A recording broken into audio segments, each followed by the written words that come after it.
Middle ಸ್ಕೂಲಲ್ಲಿ ಓದ್ತಾ ಇದ್ದಾಗ ನಮ್ಮ ತಂದೆ ನಮ್ಮ ಅಕ್ಕಂದ್ರೆ ಹೈಸ್ಕೂಲ್ ಬರ್ತೀವಿ, ನಮಗೆಲ್ಲ ಸಂಗೀತ ಕಲಿಸ್ಬೇಕು ಅಂತ ಭಾಳ ಇಷ್ಟಪಟ್ಟರು. ದೊಡ್ಡಬಳ್ಳಾಪುರ ಅವರು ನೋಡುವಂತ ಅಲ್ಲಿ ಪ್ರಖ್ಯಾತ ಸಂಗೀತವನ್ನು ಹೇಳ್ಕೊಡೋದು. 35 ವರ್ಷದಿಂದ ಅವರಿಗೆ ಹೇಳ್ಕೊಡ್ತಾ ಇದ್ರು, ಅವ್ರನ್ನ ಒಟ್ಟು ಮಾಡ್ತಾರೆ. ನನ್ನ ತಮ್ಮ ಒಬ್ಬ ಬಾರಿ ಶಿವಕೃಷ್ಣ ದೇಸಾಯಿ ಪಾತ್ರ ಮಾಡ್ಕೊಂಡು ಅವನು ನಾನು ಕಲಿಯೋದು. ಇನ್ನು ಮಿಕ್ಕಿದ 4 ಜನಕ್ಕೂ ಕಲಿಸಿದ್ರು. 1 ವರ್ಷ ಕಲಿಸಿದ್ದಾದ್ಮೇಲೆ 2 ಬ್ಯಾಚ್ ಮಾಡಿದ್ರು. ದೊಡ್ಡ ಅಕ್ಕಂದಿದ್ರು, ನಾನು ನನ್ನ ತಂಗಿ. ಅವರು ತಪ್ಪನವರು ನನ್ನ ಕರೆದು ಸೀತಾರಾಮ ದೇವಸ್ಥಾನಕ್ಕೆ ಬಂದು ಸ್ವಲ್ಪ ಮಾತಾಡಬೇಕು ಅಂತಂದರು. ಏನು ಸರ್ ಅಂದರೆ ಬಾ ಅಲ್ಲೇ ಹೇಳ್ತೀನಿ, ಯಾರೂ ಮಾಡದೇ ಇರೋ ಸಾಧನೆನ ನೀನು ಸಂಗೀತದಲ್ಲಿ ಮಾಡಿದ್ದೀಯ ಅಂತಂದ್ರೆ. ಏನು ಸರ್ ಭಾಳ ಸಂತೋಷ. ನಾನು 35 ವರ್ಷದಿಂದ ಸಂಗೀತ ಪಾಠ ಹೇಳ್ಕೊಡ್ತಾ ಇದ್ದೀನಿ. ನನ್ನ ಬಾಯಲ್ಲಿ ಒಂದು ದಿವಸವೂ ಅಪಸ್ವರ ಬಂದಿಲ್ಲ. ಈಗ ನಿನ್ಗೆ ಹೇಳ್ಕೊಡೋಕೆ ಶುರು ಮಾಡಿದ್ರೆ ಪ್ರತಿ ದಿವಸ ಅಪಸ್ವರ ಅಂತ ಹೇಳಿದ್ರು. ಹೇಗಾದ್ರೂ ನೋಡು, ಈ ಸಂಗೀತ ಬಿಟ್ಬಿಡು, ನಾನು ನಿಮ್ಮ ತಂದೆಯವರು ಹೇಳೋದು ತಿಳಿದು ಎಲ್ಲರೂ ನೀನು ಹಾಡಿದ್ರೆ ಆವತ್ತು ನಾವು ಶಿಷ್ಯ ಅಂತ ಹೇಳ್ತೀವಿ. ಆಮೇಲೆ ನಾನು ಪಾಠಕ್ಕೆ ನಿನ್ನ ಹಾಗೆ ಕೇಳಿದ್ರೆ ಹಾಗಾಗಿ ನೀನು ಬಿಟ್ಟು ಬಿಡ. ನಾನು ಹೆಂಗೆ ಬಿಟ್ಟು ಬಿಡೋದು? ನಮ್ಮ ತಂದೆಯವ್ರಿಗೆ ಏನು ಹೇಳೋದು ಕೇಳ್ತಾರೆ. ಆಮೇಲೆ ಸಂಗೀತ ಹಾಡೋದು ನನಗೆ ಇದೆಲ್ಲ ಬರುತ್ತೆ, ಹೊಟ್ಟೆ ಬರುತ್ತೆ, ಎಲ್ಲ ಹೇಳಿ ಬಿಡಿಸಿದ ಮೇಲೆ ಅವರು ನಮಗೆ ಯಾವಾಗಲೂ ಥ್ಯಾಂಕ್ಸ್ ಆಯ್ತು. ಒಬ್ಬ ಗುರುವಿಗೆ ಶಿಷ್ಯ ಥ್ಯಾಂಕ್ಸ್ ಹೇಳೋ ಬದಲು ಗುರು ಶಿಷ್ಯನಿಗೆ ಥ್ಯಾಂಕ್ಸ್ ಹೇಳಿದ ಸಂಗೀತದ ಕಥೆ. ನನಗೆ ಲಕ್ಷ್ಮಣನಿಗೆ ಹಾಡು ಬರೋದರಿಂದ ಅವನ್ನೆಲ್ಲರೂ ಭಾಳ ಹಿಡಿದಿಟ್ಕೊಂಡಿಲ್ಲ. ಆ ಹೆಣ್ಮಗು ಯಾರು ಭಾಳ ಚೆನ್ನಾಗಿ ಹೇಳಿದಪ್ಪ, ನನ್ನ ಕಣ್ಣಲ್ಲಿ ನೀರೇ ಬಂದಿತ್ತು. ಏನು ಹೆಸರು? ಅನುಶ್ರೀ. ಇಷ್ಟ ವೆರಿ ವೆರಿ ವೆರಿ ಗುಡ್. ನಂದು ನಿನ್ನ ರಾಗ ಬದಲಾಯಿಸೋದಿಲ್ಲ. ಸಾಮಾನ್ಯ ನಂದು ಪೂರಿಯಾದ ಅನುಶ್ರೀ ಅಂತ ಹೇಳ್ತೇನೆ. ಲಕ್ಷ್ಮಣ ಪೂರಿಯಾದ ಅನುಶ್ರೀ ರಾಗದಲ್ಲಿ ಹೆಚ್ಚಿನ ಹಾಡುಗಳನ್ನು ಮಾಡಿದ್ರು. ನೀನು ತೋಡಿಗೆ ಕಡೆಯಲ್ಲಿ ಮಗಳ ಜಾನಕಿ ಇದಕ್ಕೆ ನೀನು ಬದಲಾಯಿಸ್ತೇನೆ. ಎಷ್ಟು ಚೆನ್ನಾಗಿ ಮಾಡ್ತೀವಿ. ಆಮೇಲೆ ಇದು ಅಷ್ಟೇ, ಮಹಾಪರ್ವದ ಹಾಡು, ಅದಕ್ಕೆ ವಿಶೇಷವಾದ ಎನರ್ಜಿ ಬೇಕು. ಆ ಥರದ ಎನರ್ಜಿಯನ್ನು ಅದನ್ನು ಸಂಗೀತ ಕಟ್ಟಿ ಹಾಡಿದೆ ಅವಾಗ. ಆ ಸಂಗೀತ ಕಟ್ಟಿ ಹಾಡಿದ್ರೆ ಅದನ್ನು ಇಷ್ಟು ಚೆನ್ನಾಗಿ ಹಾಡಿದೆ. ತುಂಬ ಥ್ಯಾಂಕ್ಸ್. ನಾನು ನಿಮಗೆ ಸರ್ ಎಷ್ಟೊತ್ತು ಮಾತಾಡೋದು? ನೀವು ಎಷ್ಟೊತ್ತಿರ್ತೀರ? ಬೆಳಗ್ಗೆ ಹೊತ್ತು ಕೂತಿರ್ತೀರ ಅಂದರೆ ನನಗೆ ನನ್ನ ದೇಹ ನನಗೆ ಅಷ್ಟೊಂದು ನನಗೆ ಸಹಕಾರ ಕೊಡ್ತಾ ಇಲ್ಲ. ಕುತ್ಕೊಂಡು ಮಾತಾಡಿ ಸರ್. ಮಾತಾಡ್ತೇನೆ. ನನ್ನ ಬದುಕು ಮತ್ತು ನನ್ನ ಧಾರಾವಾಹಿ ಮಾಡೋದಾದರೆ ನನ್ನ ಇಡೀ ಬದುಕೇ ನನ್ನ ಧಾರಾವಾಹಿ ಅದರಿಂದ ನಾನು 3 ದಿವಸ ಬೇಕಾದ್ರೆ ಮಾತಾಡಬಲ್ಲೆ, 4 ದಿವಸ ಬೇಕಾದ್ರೆ ಮಾತಾಡಬಲ್ಲೆ, ಅದರ ಬರೋಲ್ಲ. ಹಾಗಾಗಿ ಕೆಲವು ಆಯ್ದ ಇದನ್ನು ಮಾತ್ರ ನಾನು ಮಾತಾಡಿ ಅದನ್ನು ಮಾಡ್ತೇನೆ. ಧಾರಾವಾಹಿಗೆ ಮಾತ್ರ ಸೀಮಿತ ಮಾಡ್ಕೊಳ್ಳಲ್ಲ. ನಾನು ನನ್ನ ಚಿತ್ರಗಳು ಅದಕ್ಕೂ ಸ್ವಲ್ಪ ಸ್ವಲ್ಪ ಬಂದು ಹೋಗ್ತೇನೆ. 1969-70 ಇರ್ಬೋದು. ಲಂಕೇಶ್ ನನಗೆ ಮುಂಚೆ ಇರೋದು ಮಾತು. ನನ್ನ ಗುರುಗಳಾದ ಅನೇಕ ನಾನು ತುಂಬ ಗೌರವದಿಂದ ನೋಡುವಂಥ ವಿಶ್ವಕವಿ ಮಹಾಕವಿ ಕುವೆಂಪುರವರು ಈ ಜಿಲ್ಲೆಯಿಂದ ಬಂದರು. ಲಂಕೇಶ್ ನನ್ನ ಗುರುಗಳು ಇದೇ ಜಿಲ್ಲೆಯವರು. ಅನಂತಮೂರ್ತಿಯವರು ಇದೇ ಜಿಲ್ಲೆಯವರು. ಈ ಥರದ ಜಿ.ಎಸ್. ಶಿವರುದ್ರಪ್ಪನವರು ಇದೇ ಜಿಲ್ಲೆಯವರು. ಎಂಥೆಂಥ ಮಹಾನುಭಾವರು, ಎಂಥೆಂಥ ಇದು ಇಲ್ಲಿ ಆಗ್ಬಿಟ್ಟಿದ್ದಾರೆ ಅಂದರೆ ಅವರೆಲ್ಲ ಹೆಚ್ಚಿನ ಜನ ಈಗ ಇಲ್ಲಿಗೆ ಬಂದು ಮಾತಾಡ್ತಾರೆ. ಅವರು ಮಾತಾಡಿದ ಮೇಲೆ ನಾನು ಮಾತಾಡೋದು ತುಂಬ ನನ್ನ ಸಂಕೋಚದ ವಿಷಯ ಮತ್ತು ರಾಜಕೀಯ ವಿಷಯ. ಅಂದರೆ ಅಂಥವರ ಮಹಾಮಹಿಮೆಲ್ಲ ಇಲ್ಲಿ ನೋಡ್ತಾ ಇದ್ದರೆ ಎಲ್ಲರೂ ನಮಸ್ಕಾರ ಮಾಡಬೇಕು. ನಿಮಗೂ ಕೂಡ, ಯಾಕೆಂದರೆ ಈ ಎಲ್ಲರ ಇದನ್ನು ನನಗೆ ಹಾಕಿದೆ. ಆಗ ನಮ್ಮ ತಂದೆಯವರು ನನಗೆ 1969 ಲಕ್ಷ್ಮಣ ಹೇಳಿದ 68-67 ನಾನು ಸಿಕ್ಕಿದ್ದು ಹಾಸ್ಟೆಲ್ಗೆ 68-69. ಲಂಕೇಶ್ವರವರು ಬರೆದ ನಾಟಕಗಳ ಪ್ರತಿಯೊಂದು ಹೆಚ್ಚಿನ ನಾಟಕಗಳಲ್ಲಿ ನನ್ನನ್ನು ನೀನು ಪಾತ್ರ ಮಾಡೋಣ ಅಂತ ಕರೀತಾ ಇದ್ರು. ಆಗ ಬೆಂಗಳೂರಲ್ಲಿ ನಮ್ಮ ಮನೆ ದೊಡ್ಡಬಳ್ಳಾಪುರ. ಹಾಗಾದ್ರೆ ಚಿಕ್ಕ ಸೆಲೆಬ್ರಿಟಿ ಥರ ಆಗಿದ್ದು. ಸೆಲೆಬ್ರಿಟಿ ಥರ ಆಗಿದ್ದನು ನಾನು ಲಾ ಹೋಗ್ತಾ ಇದ್ದೆ. ಇದ್ದಾಗ ಸೆಲೆಬ್ರಿಟಿ ಸ್ಟೇಟಸ್ ಅನ್ನೋದು ಇರ್ಬೋದು. ಎಲ್ಲ ಗಿರೀಶ್ ಕಾರ್ನಾಡ್ ಸಿಗ್ತಾ ಇದ್ರು, ಕಂಬಾರ ಸಿಗ್ತಾ ಇದ್ರು, ಲಂಕೇಶ್ ಸಿಗ್ತಾ ಇದ್ರು, ಮುರುಘಸಿದ್ದಪ್ಪ ಸಿಗ್ತಾ ಇದ್ರು. ಪ್ರತಿಯೊಬ್ಬರ ಜೊತೆ ಸಹ ಹರಟೆ, ಸಾಯಂಕಾಲ ನಾಟಕ ಪ್ರಾಕ್ಟೀಸು, ಹರಟೆ, ಕಾಫಿ, ವಿದ್ಯಾರ್ಥಿ ಒಂದು ದೋಸೆ, ಹಿಂದಿನ ಕೂತ್ಕೊಂಡು ಹರಟೆ ಹೊಡೆಯೋದು, ಇದೆಲ್ಲ ಚಪ್ಪಾಳೆಯ ಜಗತ್ತು. ಈ ಚಪ್ಪಾಳೆ ಇದೆಯಲ್ಲ, ಇದು ಕಿವಿಗೆ ಕೊಡುತ್ತಲ್ಲ ಒಂದು ಇದು, ಅದರ ಸಂಗೀತದಂಥ ಸಂಗೀತ ಇನ್ನೊಂದಿಲ್ಲ. ನಾವು ಮೊದಲು ಚಪ್ಪಾಳೆಯ ಶಬ್ದವೇ ದೊಡ್ಡ ಸಂಗೀತ ಅಂದ್ಕೊಳ್ತೀವಿ. ಬದುಕಲ್ಲಿ ಬರ್ತಾ ಬರ್ತಾ ಬರ್ತಾ ಚಪ್ಪಾಳೆಯ ಮಧ್ಯೆ ಒಂದು ನಿಶ್ಶಬ್ದ ಬರುತ್ತೆ ನೋಡಿ, ಅದು ಬದುಕು ಅಂತ ನಾವು ತಿಳ್ಕೋಬೇಕಾಗುತ್ತೆ. ಆ ನಿಶ್ಶಬ್ದವೇ ಹೆಚ್ಚು ಮಹತ್ವಪೂರ್ಣ. ಸದ್ದಿಗಿಂತ ಆ ನಿಶ್ಶಬ್ದವನ್ನು ಅರಿಯುವ ವೇಳೆಗೆ ನಾನು ನನ್ನ ನಾಟಕದಿಂದ ನನ್ನ ಕಡೆಯ ಸಿನಿಮಾ ಬಂದಿದ್ದೆ. ಆ ಸದ್ದಿನಿಂದ ಮೌನಕ್ಕೆ ಒಂದು ಕೆಲವು ವಿಚಾರಗಳನ್ನು ನಾನು ಮುಂದೆ ಇಡೋದಕ್ಕೆ ಇಷ್ಟಪಡ್ತೇನೆ. ಆಗ ನನ್ನ ತಂದೆಯವರು ನನ್ನ ಊರಿಗೆ ಬಂದು ಪ್ರಾಕ್ಟೀಸ್ ಮಾಡೋದು. ಊರಿಗೆ ಬಂದು ಪ್ರಾಕ್ಟೀಸ್ ಮಾಡೋದು ಶುರು ಮಾಡಿದ್ರೆ ನನಗೆ ಇವೆಲ್ಲ ತಪ್ಪಾಗ್ತಾ ಇತ್ತು. ಯಾವುದೆಲ್ಲ ಲಂಕೇಶ್ ಮಾತುಗಳು, ಅನಂತಮೂರ್ತಿ ಮಾತುಗಳು, ಬೇರೆ ಬೇರೆ ಗುರುಗಳ ಮಾತುಗಳು, ಕೆ ಮುರುಘಸಿದ್ದಪ್ಪನವ್ರ ಮಾತುಗಳು, ಶಿವರುದ್ರಪ್ಪನವ್ರ ಮಾತುಗಳು, ದಿವಸ ಹರಟೆ, ಲಕ್ಷ್ಮಣನ ಜೊತೆ ಇದು, ಇವೆಲ್ಲ ತಪ್ಪಾಗ್ತಾ ಇತ್ತು. ಆದರೆ ಏನು ಮಾಡೋದು?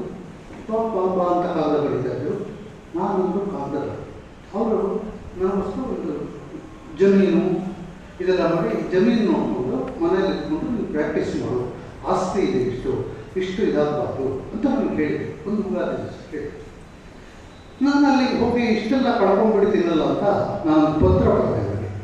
ನೀವು ನನಗೋಸ್ಕರ ಇಷ್ಟು ಆಸ್ತಿ ಎಲ್ಲ ಮಾಡಿದ್ದೀರಿ, ಎಲ್ಲ ಇದು, ಆದರೆ ನಿಮ್ಮ ಆಸ್ತಿ ನನಗೆ ಇಷ್ಟೆಲ್ಲ ಸುಖ ಸಿಗ್ತಾ ಇದೆ, ಆಸ್ತಿ ಇಲ್ಲದೆ ಯಾವುದೇ ಕಾಸು ಇಲ್ಲದೆ ಸುಖ ಸಿಗ್ತಾ ಇದೆ, ನಿಮ್ಮ ಆಸ್ತಿ ಎಲ್ಲ ನನಗೆ ಒಂದು ಕಾಸಿಗೆ ಸಮಾನ ಅಂತ ದುರಹಂಕಾರದ ಮಾತನ್ನು ಬರೆದು ಒಂದು ಪತ್ರ ಬರೆದು ಪೋಸ್ಟ್ ಮಾಡಿದ್ದೀನಿ ತಂದೆಯವರಿಗೆ. ಪೋಸ್ಟ್ ಮಾಡಿದ ಒಂದು 3 ದಿವಸ ಅಥವಾ 4 ದಿವಸಕ್ಕೆ ಅಥವಾ ಒಂದು ವಾರಕ್ಕೆ ನಾನು ಲಂಕೇಶ್ವರನ ಯಾರಿಗೂ ಹೋಗುತ್ತಿದ್ದೆ. ನಮ್ಮ ಎದುರು ಮನೆ ಸಾಲಲ್ಲಿ ದೊಡ್ಡಬಳ್ಳಾಪುರದ ರಾಮಸ್ವಾಮಿ ಅವರೊಬ್ಬರು ಅಲ್ಲಿ ಬಂದು ನಿಮ್ಮ ತಂದೆಯವರಿಗೆ ತುಂಬ ಹುಷಾರಿಲ್ಲ, ಅವರನ್ನು ಕರ್ಕೊಂಡು ಬರಬೇಕು, ಬೆಂಗಳೂರಲ್ಲಿ ಆಸ್ಪತ್ರೆ ಸೇರಿಸ್ಕೊಂಡು. ರಾತ್ರಿನೇ ಹೋದ್ವಿ, ಕರ್ಕೊಂಡು ಬಂದ್ವಿ, ಸೇರಿಸಿದ್ವಿ. 13 ದಿವಸ ಇದ್ದರು. 13 ದಿವಸ ಬದುಕಿದ್ದಾಗ ಡಾಕ್ಟ್ರು ಹೇಳಿದ್ರು ಇವರು ಬದುಕೋದು ಕಷ್ಟ ಅಂತ. ನನಗೆ ಮನಸ್ಸಲ್ಲೇ ನಾನು ನಮ್ಮ ತಂದೆಯವರು ಒಂದು ಕಾಗದ ಬರೆದಿದ್ದಲ್ಲ, ನಿಮ್ಮ ಆಸ್ತಿಯೆಲ್ಲ ನನಗೆ ಒಂದು ಕಾಸಿಗೆ ಸಮಾನ ಅಂತ. ಅದನ್ನು ಅವರು ಓದಿ ಏನಂತ ಅಂದ್ಕೊಂಡಿರ್ಬೋದು, ಅವರು ಕಾಯಿಲೆ ಬಂದಿದೆ, ಅವ್ರು ಏನಂತ ಅಂದ್ಕೊಂಡಿರ್ಬೋದು, ನಾನೊಬ್ಬ ಮಹಾ ನೀಚ ಅಂದ್ಕೊಂಡಿರ್ಬೋದು ಅಂತ. ಆದರೆ ನಮ್ಮ ತಾಯಿಯವರು ಅಲ್ಲೇ ಇರ್ತಾ ಇದ್ರು, ಇದೆಲ್ಲ ಅವ್ರನ್ನ ಕೇಳೋ ಧೈರ್ಯ ಬರ್ತಾ ಇರಲಿಲ್ಲ. ಅವ್ರನ್ನ ಓದಿಲ್ಲ ಅಂತ ಕೇಳೋದಕ್ಕೆ, ಓದಿಲ್ಲ ಅಂತ ನನಗೆ ಅನ್ನಿಸ್ತಾ ಇತ್ತು. ಓದಿಲ್ಲ ಅನ್ನೋ ಸಮಾಧಾನ ಹಾಗೆ ಇದ್ದೆ. 13ನೇ ದಿವಸ ನನ್ನ ತಂದೆ ಹೋಗ್ಬಿಟ್ಟು, ಆಗ ನನಗೆ 19, ಅವ್ರಿಗೆ 56. ಹೀಗೆ ಹೋದ್ಮೇಲೆ ಒಂದು ಊರಿಗೆ ಕರ್ಕೊಂಡು ಹೋದ್ವಿ. ಊರಿಗೆ ತೊಗೊಂಡು ಹೋದ್ಮೇಲೆ ಸಂಸ್ಕಾರಗಳು, ಅಂತ್ಯ ಸಂಸ್ಕಾರಗಳು ಎಲ್ಲ ಆಗುತ್ತೆ. ಪ್ರತಿ ದಿವಸಗಳೆಲ್ಲ ಆದಮೇಲೆ ನನಗೆ ಅದೇ ಯೋಚನೆ, ನಮ್ಮ ತಂದೆ ಆ ಕಾಗದ ಓದಿದ್ದಿಲ್ಲ, ಓದಿಲ್ಲ. ನಾನು ನಮ್ಮ ತಂದೆ ಬೇರೆ ಓದಿದ ಕಾಗದ ಆಗಿತ್ತು. ನಮ್ಮ ತಾಯಿ ಒಂದು ದಿವಸ ಕೇಳಿದೆ, ಸುಮಾರು 14ನೇ ದಿವಸ, ನಮ್ಮ ಅಪ್ಪ ಈ ಕಾಗದ ಓದಿದ್ದೀರ? ಅವರೊಂದು ನಿಮಿಷ ಸುಮ್ಮನೆ ಓದಿದ್ರು. ಓದಿದ ಮೇಲೆ ಅವರು ಔಷಧಿ ತಗೊಳ್ಳೋದ್ರ ಬಗ್ಗೆನೇ ನಿರಾಸಕ್ತಿ ತೋರಿಸೋದು. ಅದು ನಾನು ನನ್ನಿಂದ ಹೇಗಾಯಿತು ಅಂತ. ಅವ್ರಿಗೆ ಬದುಕಿನಲ್ಲಿ ಆಸಕ್ತಿ ಆಗಿದ್ದು 56 ವರ್ಷ ಅಷ್ಟೇ. ನನ್ನ ಈಗಿನ ವಯಸ್ಸಿಂದ ತುಂಬ ಚಿಕ್ಕವರಪ್ಪ ಅಂಥವ್ರಿಗೆ ಬದುಕಿನ ಬಗ್ಗೆ ಆಸಕ್ತಿ ಆಗಿತ್ತು. ನಾನು ನಮ್ಮ ತಂದೆಯನ್ನು ಕೊಂದಿದ್ದು ನಾನೇ ಅನ್ನೋಂಥ ಫೀಲಿಂಗ್ ಹೋಗ್ತದೆ. ನಮ್ಮ ತಂದೆ ಅದನ್ನು ನೋಡಿದ್ರೆ ಆತ್ಮಹತ್ಯೆ ಮಾಡಿಕೊಂಡ್ರು ಅಂತ ಅವರ ದೃಷ್ಟಿಯಲ್ಲಿ ಅದು ಆತ್ಮಹತ್ಯೆ, ನನ್ನ ದೃಷ್ಟಿಯಲ್ಲಿ ಅದು ಕೊಲೆ. ಇವೆರಡನ್ನೂ ಸೇರಿಸಿ ಪ್ರಜಾವಾಣಿ ನಾಟಕ ಸ್ಪರ್ಧೆ ಮಾಡ್ತಾ ಇದ್ದಾರೆ. ಮೊದಲನೇ ಸರ್ತಿ ನಾಟಕ ಸ್ಪರ್ಧೆಗಾದರು. ನಾನು ಇದನ್ನು ನಾಟಕ ಮಾಡೋದು ಬದುಕ ಮನ್ನಿಸು ಪ್ರಭುವೇ, ಶ್ರೀಕಂಠ ಕೊಡುಗೆಯಲ್ಲಿ ಅವಾಗಲೇ ಹೇಳಿದ್ದೀನಿ, ಬದುಕ ಮನ್ನಿಸು ಪ್ರಭುವೇ ಅಂತ ನಾಟಕ ಬರದೆ. ಅದಕ್ಕೆ ಮೊದಲ ಬಹುಮಾನ ಬಂತು, 500 ರೂಪಾಯಿ ಬಂತು. ನನ್ನ ಜೀವನದ ಮೊಟ್ಟ ಮೊದಲ 500 ರೂಪಾಯಿ ನಮ್ಮ ತಂದೆಯ ಸಾವಿನಿಂದ ನಾನು ಉಂಟು ಮಾಡಿದಂಥ 500 ರೂಪಾಯಿ. ಅದನ್ನು ತಗೊಂಡು ನಾನು ಖರ್ಚು ಮಾಡಬೇಕಾ, ಖರ್ಚು ಮಾಡಬೇಕಾ, ಆನಂದ ಪಡಬೇಕಾ, ದುಃಖ ಪಡಬೇಕಾ, ಏನೂ ಗೊತ್ತಾಗಲ್ಲ ನನಗೆ. ಆ ಥರದ ದ್ವಂದ್ವದಲ್ಲಿ ನಾನು ಇದು ನಾನು ನಾಟಕ ರಂಗಕ್ಕೆ ಬಂದ ಮೊಟ್ಟ ಮೊದಲ ಇದು. ಆಮೇಲೆ ಒಂದು ದಿವಸ ನನಗೆ ಸಿದ್ಲಿಂಗಯ್ಯನವರು ಗೊತ್ತಿರ್ಬೋದು, ಕವಿ ಸಿದ್ಲಿಂಗಯ್ಯನವರು ನನಗೆ ತುಂಬ ಸ್ನೇಹಿತರು, ಭಾಳ ಸ್ನೇಹಿತರು ಅಂದರೆ ಭಾಳ ಸ್ನೇಹಿತರು. ರೋಪೇಜ್ ಅವರು ಭಾಳ ತಮಾಷೆ ವಿಷಯ, ತುಂಬ ತಮಾಷೆ ವಿಷಯ. ಆ ವೇಳೆಗೆ ನಾನು ಯಾವುದೋ ಫ್ಯಾಕ್ಟ್ರಿಗೆ ಒಂದು ಗ್ಯಾರಂಟಿ ಹಾಕ್ಬಿಟ್ಟಿದ್ದೆ. ಗ್ಯಾರಂಟಿ ಹಾಕಿದ್ದವ್ರಿಗೆ ಅವ್ರ ಫ್ಯಾಕ್ಟ್ರಿ ನಾನು ಏನು ಗ್ಯಾರಂಟಿ ಹಾಕಿದ್ರೆ ಸ್ನೇಹಿತರನ್ನು ಕೇಳ್ತಾ ಇದ್ದಾರೆ ಅಂತ ಒಂದು ಗ್ಯಾರಂಟಿ ಹಾಕಿದ್ರೆ ಅವ್ರು ಸರಿಯಾಗಿ ನಡೆಸಲಿಲ್ಲ ಫ್ಯಾಕ್ಟ್ರಿ. ನನ್ನ ಮದುವೆ ದಿವಸ ಪೋಸ್ಟ್ಮನ್ ರಂಗಪ್ಪ ನಾನು ಕರೆದಿರಲಿಲ್ಲ, ಬರೀ 55 ಜನಕ್ಕೆ ನಾನು ಮದುವೆ ಬಿಟ್ಟಿದ್ದೆ. 50 ಜನಕ್ಕೆ ಭಾಳ ಸರಳವಾದ ಮದುವೆ ಅಂದರೆ ಈ ರಂಗಪ್ಪನ ಕರೆದಿಲ್ಲ, ಇವ್ರು ಯಾಕಿಲ್ಲ ಅವರು ಅದೆಲ್ಲ ಹತ್ರ ಬಂದು ನಾನೇನು ಈ ಶಾಸ್ತ್ರಗಳು ತುಂಬ ಶಾಸ್ತ್ರಗಳೆಲ್ಲ ಮಾಡಿಲ್ಲ. ಇದಕ್ಕೆ ಬಂದು ಸ್ವಾಮಿಗಳೇ ನಿಮಗೆ ಕೋರ್ಟಿಂದ ಬೆಂಕುತ್ತಕ್ಕೆ ಬಂದಿದ್ದೆ ಏನು ನಾನು ಕೋರ್ಟಿಗೆ ಗ್ಯಾರಂಟಿ ಹಾಕಿದ್ರಲ್ಲ ಅದನ್ನು ಬ್ಯಾಕ್ ಮಾಡಿ ಕೋರ್ಟ್ಗೆ ಹಾಕೋತಿದ್ದು. ಆ ಥರ ಇದ್ದಾಗ ನಾನು ಅವ್ರ ಜೊತೆ ಸೇರಿ ಆ ಫ್ಯಾಕ್ಟ್ರಿನ ನಡೆಸೋವಾಗ ತುಂಬ ಕಷ್ಟ, ಭಾಳ ಕಷ್ಟಪಟ್ಟೆ. ಎಷ್ಟು ಕಷ್ಟ ಅಂದರೆ ಊರಲ್ಲಿ ನಮ್ಮ ತಂದೆ ಹೋಗ್ಬಿಟ್ರು. ನಮ್ಮ ತಂದೆ ಒಂದು ಜಮೀನು, ನಾನು ಇದಕ್ಕೆ ಗ್ಯಾರಂಟಿ ಹಾಕ್ಬಿಟ್ಟಿದ್ದಿಲ್ಲ. ನಮ್ಮ ಮನೆಯವರ ಆಸ್ತಿ ಎಲ್ಲ ಹೊರಟೋಗುತ್ತಂತ ನಾನೊಂದು ರಿಲೀಸ್ ಬರ್ಕೊಟ್ಬಿಟ್ಟು ನಾನು ಬೆಂಗಳೂರಿನಿಂದ ಅವನ ಜೊತೆ ಸೇರಿ ಫ್ಯಾಕ್ಟ್ರಿ ನಡೆಸಿದೆ. ಈ ಫ್ಯಾಕ್ಟ್ರಿ ನಡೆಸ್ತಾ ಇದ್ದಾಗ ಸ್ವಲ್ಪ ದುಡ್ಡು ಯಾವುದೋ ಇದು ಬಂದು ನನಗೆ ಒಂದು ಮನೆ ಕಟ್ಟಿಸ್ಬೇಕು ಅಂತ ಒಂದು ಸೈಟ್ ನನಗೆ ಇತ್ತು. ಆ ಸೈಟ್ನಲ್ಲಿ ಸ್ವಲ್ಪ ಎಷ್ಟು ದೂರ ಮನೆ ಕಟ್ಟಿದೆ. ಆಗ ಸಿದ್ಲಿಂಗಯ್ಯನವರು ದಿವಸ ಅಲ್ಲಿಗೆ ಬಂತು. ಏನು ಸರ್ ಈ ಮನೆ ಹೀಗೆ ನಿಲ್ಲಿಸಿದ್ದೀರಿ, ನಮಗೆ ಅರಮನೆ ಅರ್ಧ ಆಗಿರೋ ಮನೆ ಅಂತ. ಏನು ಗುರುಗಳೇ ಇದು ಮನೆ ಈ ಥರ ಯಾಕೆ ಇದು ಮಾಡ್ತಾ ಇದ್ದೀನಿ, ಹೀಗೆ ಸಾಲ ಮಾಡಿ ಅವಾಗ ನಾನು ಮಾಡಿದ್ದೆ. ತುಂಬ ಹತ್ರ ಸಾಲ ಮಾಡ್ತಿದ್ದೆ ಸ್ನೇಹಿತರ ಹತ್ರ, 5,000 10,000 ಅವ್ರದೆಲ್ಲ ಚಿಕ್ಕ ಅರ್ಧ ಗೋಡೆ ನಿಂತಿತ್ತು. ಅದನ್ನೆಲ್ಲ ಇದರಲ್ಲಿ ಇವರಿಂದ 5,000 ರೂಪಾಯಿ, ಇವರಿಂದ ಇದು ಮುಂದಿನ ಗೇಟೆಲ್ಲ ಇದು ಮಾಡಿದ್ದೆ. ಇದೇನು ಗುರುಗಳೇ ಈ ಥರ ಇಟ್ಟಿದ್ದೀರಿ ಅಂತ ಹೇಳಿದ್ರು. ಹೌದು, ಇದಕ್ಕೆ ಸಾರ್ವಭೌಮ ಅಂತ ಹೆಸರಿಡಬೇಕು ಅಂತ ಇದ್ದೀನಿ. ಆ ಸಾರ್ವಭೌಮ ಅಂತ ಹೆಸರಿಟ್ಟು ಗುರುಗಳೇ ನೀವು ಇದೆಲ್ಲ ಏನು ಬೇಡ, ಒಂದು ದಿವಸ ಒಂದು ನಿಮಿಷ ಸುಮ್ಮನೆ ಇರಬೇಕು ನೀವು. ಅವಳಿಗೆ ಹಾಸ್ಪೋರ್ಟ್ ಅಂತ ಒಂದು ನಾಟಕ ಬರುತ್ತೆ, ಹಾಸ್ಪೋರ್ಟ್ ಅಂತ ಒಂದು ನಾಟಕ. ಆಮೇಲೆ ಅವರು ಒಂದು ದಿವಸ ಯಾರ ಹತ್ರ ಮಾತಾಡಿದ್ರು, ಏನೋ ಇದಾಯಿತು, ಒಂದು 6 ತಿಂಗಳಾಗಬೇಕು, ನಿಮ್ಮ ನಾಟಕ ಯೂನಿವರ್ಸಿಟಿಯಲ್ಲಿ ಟೆಕ್ಸ್ಟ್ ಬುಕ್ ಆಗುತ್ತೆ ಅಂತ. ನಂದು BA BSc ಇದಕ್ಕೆ ಟೆಕ್ಸ್ಟ್ ಬುಕ್ ಆಗಿತ್ತು. 3 ಸಾಧ್ಯ ನಿಮಗೆ 95,000 ರೂಪಾಯಿ ನಿಮಗೆ ಒಬ್ಬ ಪ್ರಕಾಶ್ ತಂದುಕೊಟ್ರು. ಆ ಅರಮನೆಯನ್ನು ಪೂರ್ತಿ ಮಾಡಿದೆ. ಅದಕ್ಕೆ ಮುಂಚೆ ಸಾಲಭವನ ಅಂತಲೇ ಹೆಸರಿಟ್ಟಿದ್ದೆ ನಾನು. ಆಮೇಲೆ ಎಲ್ಲರೂ ಬಂದು ಇದು ಸಾಲಭವನ ಅಂತ ಇಡುವಾರದು ನಮಗೆಲ್ಲ ಅವಮಾನ ಆಗ್ತಿತ್ತ, ಅದನ್ನು ಬದಲಾಯಿಸಿದೆ. ಆ ಥರ ಸಿದ್ಲಿಂಗಯ್ಯನವ್ರ ಜೊತೆ ನಾನು ಒಂದು ದಿವಸ ಇದ್ದಾಗ ಒಂದು ಇದಾಯಿತು. ಹಾಗೆಲ್ಲ ದೂರದರ್ಶನ ಅವತಾರ ಶುರುವಾಗಿತ್ತು. ದೂರದರ್ಶನ ಶುರುವಾಗಿದ್ದಾಗ ಅನೇಕರು ತಮ್ಮ ಕಥೆಗಳನ್ನು ಕೊಟ್ಟು ಅವರಿಂದ ಇದು ಪಡ್ಕೊಳ್ತಾ ಇದ್ರು. ಅಪ್ರೂವಲ್ ಲೆಟರ್ ಅಂತ ಕರೀತಾ ಇದ್ರು. ಅಪ್ರೂವಲ್ ಲೆಟರ್ ತಗೊಳ್ತಾ ಇದ್ರು. ಆಗ ನಾನು ಈ ಫ್ಯಾಕ್ಟ್ರಿಗೆ ತುಂಬ ಕಷ್ಟಪಡ್ತಾ ಇದ್ದು, ಸಾಕಪ್ಪ ಈ ಫ್ಯಾಕ್ಟ್ರಿ ಸಹವಾಸ, ಈ ಇದು ಸಹವಾಸ, ಒಂದು ಆತ್ಮಹತ್ಯೆ ಮಾಡುವಂಥ ಸ್ಥಿತಿಗೆ ಹೋಗ್ತಾ ಇತ್ತು. ಅಂದರೆ ದಿವಸ ಬೆಳಗ್ಗೆ ಎದ್ದು ಪೊಲೀಸ್ನವ್ರು ಬರೋದು, ಬ್ಯಾಂಕ್ನವ್ರು ಬರೋದು, ಇದು ಬರೋದು, ನನಗೆ ಯಾರ ಮೇಲೆ ಇಬ್ಬರು ಕೊಟ್ಟಿಲ್ಲ ಅಂತ ಯಾರು ಕಂಪ್ಲೇಂಟ್ ಕೊಡೋದು, ಇದೇ ಥರದ ಕಷ್ಟದಲ್ಲಿ ಹಗಲು ರಾತ್ರಿ ಬಿಟ್ಟು ಬಿಡಬೇಕು ಅಂತ ಇದ್ದಾಗ ನನ್ನ 2 ಸ್ನೇಹಿತರು ಬಂದರು ನನಗೆ, ಗುರುಪ್ರಸಾದ್ ಮತ್ತು ಶಣೆ ಅಂತ. ಅವರಿಬ್ಬರು ಬಂದು, ಸರ್ ನಿಮಗೆ ಒಂದು ಕೊಡ್ತಾ ಇದ್ದೀನಿ, ಒಂದು ಆಫರ್ ಕೊಡ್ತಾ ಇದ್ದೀನಿ. ಏನು, ದೂರದರ್ಶನದಿಂದ ಇದೆಲ್ಲ ಅಪ್ರೂವಲ್ ಆಗುತ್ತಲ್ಲ, AM ಪ್ರಸನ್ನ ಅಂತ ಒಬ್ಬ ಕಥೆಗಾರ ಇದ್ದಾರೆ, ನಿಮ್ಗೆ ಗೊತ್ತಿರಬಹುದು, ದಾವಣಗೆರೆ ನಮ್ಮ ಲಕ್ಷ್ಮಣರ ಸ್ನೇಹಿತರು. ಅವರ ಹೆಸರಿಗೆ ಒಂದು ಅಪ್ರೂವಲ್ ತೊಗೊಂಡಿದ್ರು. ಅವರೊಂದು ಕಥೆ ಕೊಟ್ಬಿಟ್ಟು ಅಪ್ರೂವಲ್ ತೊಗೊಂಡಾಗ ಅವ್ರಿಗೆ ಇದ್ದಕ್ಕಿದ್ದಾಗ ಹಾರ್ಟ್ ಅಟ್ಯಾಕ್ ಆಯಿತು, ಚಿಕ್ಕ ಹಾರ್ಟ್ ಅಟ್ಯಾಕ್ ಆದಾಗ ಅಪ್ರೂವಲ್ ಲೆಟ್ರನ್ನ ಯಾರಾದ್ರೂ ಕೊಡೋ ಅಧಿಕಾರ ಅವ್ರಿಗೆ, ಯಾರಾದ್ರೂ ಮಾಡೋ ಅಧಿಕಾರ ಈ ಗುರುದರ್ಶನ ಮತ್ತು ಗುರು ಇಬ್ಬರು ಅದನ್ನು ಕೊಂಡ್ಕೊಂಡಾಗ ಒಂದೇ ಕಂಡೀಷನ್ ಆಗ್ತದೆ, ನಾವು ನಿರ್ದೇಶನ ಮಾಡ್ತೀವಿ ಅಂತ ಅವರದ್ದು. ಅವಾಗ ಅವರು ಹೇಳಿದ್ರು, ನೀವು ನಿರ್ದೇಶನ ಮಾಡ್ತೀವಿ, ನೀವು ನಿರ್ದೇಶನ ಮಾಡಿದ್ರೆ ನಾನು ಕಥೆಗಳನ್ನು ಕೆಡಿಸ್ತೀನಿ.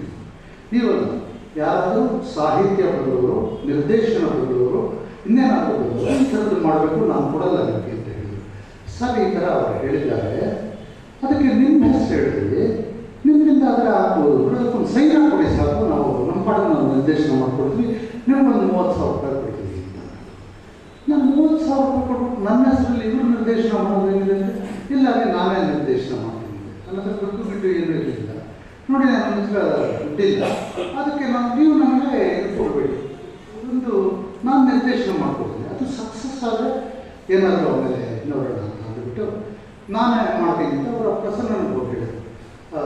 ಸ್ಟೇಜ್ ಥರ ಈ ಥರ ಒಪ್ಪಿದ್ದಾರೆ, ಆದರೆ ಅವರೇ ನಿರ್ದೇಶನ ಮಾಡಬೇಕು ಅಂತ ಹಾಳಾಗೋಯ್ತು ಆ ಕಥೆಗಳು ಅವ್ರು ಮಾಡಿದ್ರೆ, ಆದರೆ ಹೋಗ್ಲಿ ಅಂತ ಕೊಡ್ತೀನಿ, ಇನ್ನೇನು ಮಾಡೋದು ಅಂತ ಹೇಳ್ಬಿಟ್ಟು ಅವರು ನನಗೆ ಅದನ್ನು ಕೊಟ್ಟರು. ಮುಖಾಮುಖಿ ಅಂತ ನಮ್ಮ ಮರ್ತೊಂದರ ಮುಖಾಮುಖಿ, ಅದುವರೆಗೂ ಯಾವುದೋ ಅತ್ತೆ ಸೊಸೆಯರ ಪಾತ್ರ, ಯಾರನ್ನೋ ಕೊಡೋದು, ಯಾರೋ ಇದು ಮಾಡೋದು, ಈ ಥರ ಇದ್ದಿದ್ದರಲ್ಲಿ ಪ್ರಪ್ರಥಮವಾಗಿ ಒಂದು ರಾಜಕೀಯ ವಿಡಂಬನೆಯ ಒಂದು ಇದನ್ನು ಮಾಡ್ತೀನಿ ನಾನು. ಚಿತ್ರಕಥೆ ರಚಿಸಿ ಅದನ್ನು ಅಲ್ಲಿ ಮುಖಾಮುಖಿ ಮಾಡಿದೆ. ಮುಖಾಮುಖಿ ಬೆಳಗ್ಗೆ ಅವರು 9:30ಗೆ ಕೊಡ್ತೀನಿ ಸ್ಲಾಟ್, ಭಾನುವಾರ ವಾರಕ್ಕೊಂದು ಸಾಲ ಬರ್ತಾಯಿದ್ದೆ ಅಷ್ಟೇ. ಅದು ಮೊದಲನೇ ಧಾರಾವಾಹಿ ಬಂದು ಒಬ್ಬ ಸ್ವಾತಂತ್ರ್ಯ ಯೋಧ ತನ್ನ ಏನೋ ಅರ್ಜಿ ಹಿಡ್ಕೊಂಡಿದ್ದಕ್ಕೆ ಹೋಗಿರ್ತಾನೆ, ಅವನು ಸತ್ತೋಗಿದ್ದಾನೆ ಅಂತ ತಿಳಿದು ಅವನ ಬಗ್ಗೆ ಒಂದು ಸಮಾರಂಭ ಮಾಡ್ತಾ ಇರ್ತಾರೆ ಮುಖ್ಯಮಂತ್ರಿಗಳು. ಇವನು ತಾನೇ ಅಂತ ಹೇಳೋದು ಒಳಗಡಲ್ಲ, ಆ ಥರದ್ದೊಂದು ಇದು ಮಾಡುತ್ತೆ. ಅದು ನಿಂತಿದ್ದೆ, ಅದು 9:30ಯಿಂದ 10 ಗಂಟೆವರೆಗೂ ಬಂದು 10 ಗಂಟೆ 1 ನಿಮಿಷಕ್ಕೆ ನಮ್ಮ ಮನೆಯಲ್ಲಿ ಫೋನ್ ಶುರುವಾಗಿದ್ದು, ಅದಾದಮೇಲೆ ಆ ಫೋನ್ಗಳು ನಿಂತಿದ್ದು ನನ್ನ ಮಗಳಿಗಾಗಿ ಬಂದಿದ್ದೇನೆ. ಅದು ಪ್ರತಿ ದಿವಸವೂ ಆ ಫೋನ್ಗಳು ಹಾಗೆ ಬರ್ತಾಯಿದ್ರು. ಅದು ಜನಕ್ಕೆ ಬಹಳ ಮೆಚ್ಚುಗೆಯಾದಂಥ ಮಧ್ಯಮ ವರ್ಗದ ಕುಟುಂಬಗಳನ್ನು, ಮಧ್ಯಮ ವರ್ಗದ ಭಾಷೋತ್ತರಗಳನ್ನು ತಗೊಂಡು ನಾನು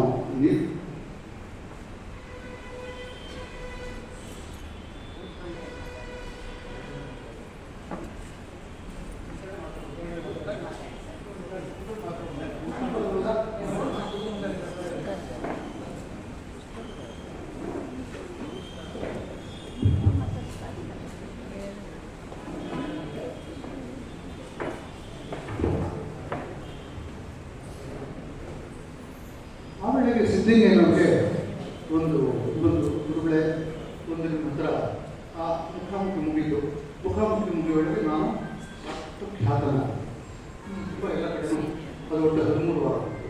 ಸಿದ್ಧಲಿಂಗಯ್ಯನವರು ಬಂದು ಭಾಳ ಇದಾಯ್ತು ಸರ್. ಆ ವೇಳೆಗೆ ನಾನು ಎಂ ಪಿ ಪ್ರಕಾಶ್ ಅವರು ಇದಾಗಿದ್ದರು, ನಗರಾಭಿವೃದ್ಧಿ ಸಚಿವರಾಗಿದ್ದರು. ಅವ್ರಿಗೆ ಗುರುತು ಮಾಡಿಸ್ಕೊಟ್ಟಿದ್ದೆ, ನನಗೆ ಸ್ನೇಹಿತರು ಸಿದ್ಧಲಿಂಗಯ್ಯನವರು ಗುರುತು ಮಾಡಿಸ್ಕೊಟ್ಟಿದ್ದೆ. ಸಿದ್ಧಲಿಂಗಯ್ಯನವರು ಒಂದು ಸೈಟ್ ಬೇಕು ನನಗೆ ಅಂತ ಅವ್ರ ಹತ್ರ ಪ್ಲೇ ಇದಕ್ಕೆ ಅವರು ಅವಾರ್ಡ್ ಬಂದಿದ್ದು, ಸಿದ್ಧಲಿಂಗಯ್ಯನವರು ತುಂಬ ಅವಾರ್ಡ್ ಬಂದಿದ್ದು. ಒಂದು ದಿವಸ ನಾನು ಹೀಗಿದ್ದಾಗ ಬಂದುಬಿಟ್ಟು, ಗುರುಗಳೇ ನನಗೆ ಸೈಟು ಅಲಾಟ್ ಆಯಿತು. ಏನು ಸೈಜು ಗುರುಗಳೇ? 50 by 80 by 100. 50 by 80 ಸರಿ, 100 ಏನು ಗುರುಗಳೇ ಅಂತ ಕೇಳಿ, ಆಳ ಗುರುಗಳೇ ಆಳದಲ್ಲಿ ಕೊಟ್ಬಿಟ್ಟಿದ್ದಾರೆ, ಯಾವುದೋ ಅಂಧಕದಲ್ಲಿ ತಗೊಂಡು ಸೈಡ್ ಕೊಟ್ಬಿಟ್ಟಿದ್ದಾರೆ.